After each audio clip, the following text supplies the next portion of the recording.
Joining us now is Jay Clayton. He is the U.S. Attorney for the Southern District of New York and a former chairman of the SEC. I'd like to be able to take the president aside and just explain how to explain it, because prices in certain sectors are coming down, like energy, and he's right about that. And that could filter into other parts of the economy and cause inflation, which is really never zero or lower. It can be, but that's not good. That would be bad. That would be bad. That would be Japan. So the president, he shouldn't really say that inflation is going to zero, or that prices are actually negative. Some of them are. Food prices can be volatile and can go negative. But what we want to do is get the rate of increase below where the Fed thinks it needs to, to raise rates or not cut rates, because it's about 3% right now, which is about where it was when Biden left office, up a little bit.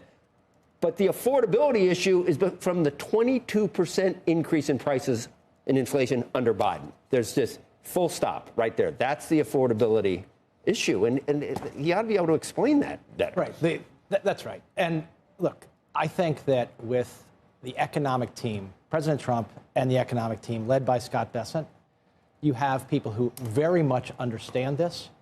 And it was they were thrown, what I would say, the worst economy for the average American in my adult lifetime, in terms of like you said, the incredible increase in prices at the household. Yeah, except for that, it's part of the reason that they won, and now Americans say, "Fix it, make it better."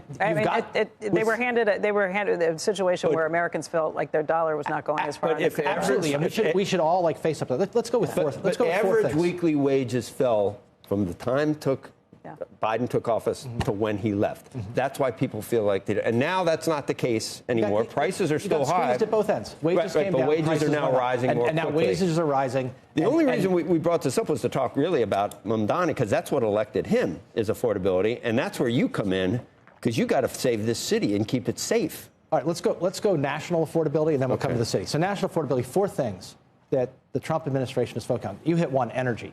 Already a big impact. One of the things on energy that I would love to see bipartisan support for is transmission. We talk about all the above, green energy, fossil fuels, etc.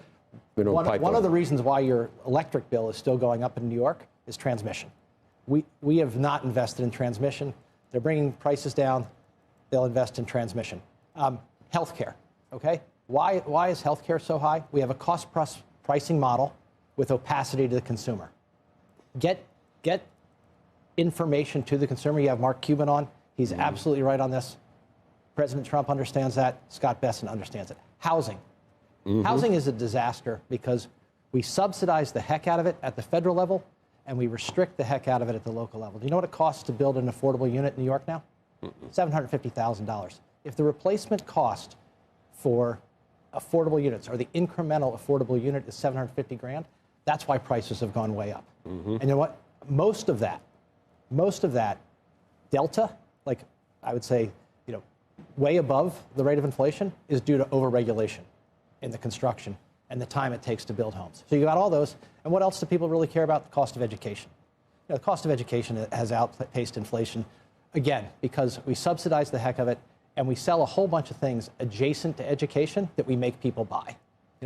It's not about the cost in the classroom. It's about all those extra costs that you make everybody buy who goes to college. We've got all of that. Donald Trump can talk plainly to people about that, and he's doing it. And I think focusing on those four areas, we're going to see results.